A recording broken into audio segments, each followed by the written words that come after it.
যৌক্তিক সময়ে নির্বাচন দেওয়ার আহ্বান জানিয়েছেন বিএনপির স্থায়ী কমিটির সদস্য ইকবাল হাসান মাহমুদ টুকু। দীর্ঘদিন চিকিৎসা শেষে দেশে ফিরেছেন তিনি।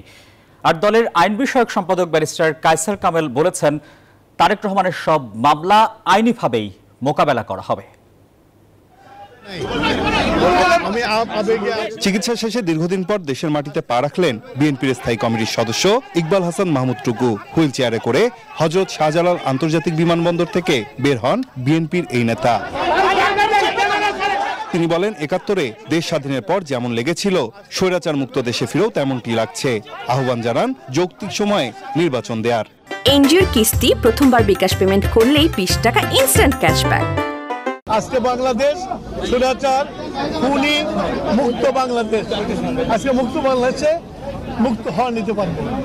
সম্প্রতি বিএসএফ এর গুলিতে নিহত কিশোরী স্বর্ণারানী দাসের স্বজনদের খোঁজ খবর নিতে মৌলভীবাজারে যান বিএনপির জ্যেষ্ঠ যুগ্ম মহাসচিব রুহুল কবির রিজভী।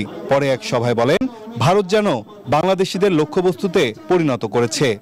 জবরদস্তিমূলক সরকার, ফ্যাসিবাদী সরকার, ভোট হরণকারী সরকার, কিন্তু বাংলাদেশের সরকার একটা প্রতিবাদ করবে, কিন্তু শেখ হাসিনার পররাষ্ট্র মন্ত্রণালয় থেকে একদিনও একটা স্টেটমেন্ট বিবৃতি যায়নি এই সীমান্ত হত্যা করতে। এদিকে বিএনপির ভারপ্রাপ্ত চেয়ারম্যান তারেক রহমানের সব মামলা আইনিভাবে মোকাবেলা করা হবে বলে জানিয়েছেন দলটির আইন বিষয়ক সম্পাদক barrister Kaiser Kamal. Supreme court আইনজীবী সমিতিতে গণমাধ্যমে কথা বলেন তিনি। জবাবদিহিতার মধ্যে আনা এবং প্রয়োজনীয় পদক্ষেপ নেওয়া যেন বিচার বিভাগের প্রতি মানুষের আস্থাটা পুনঃপ্রতিষ্ঠিত হয়।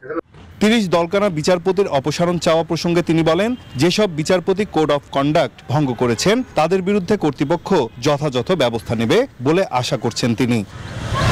নাইম আল চিকো, নিউজ 24, ঢাকা।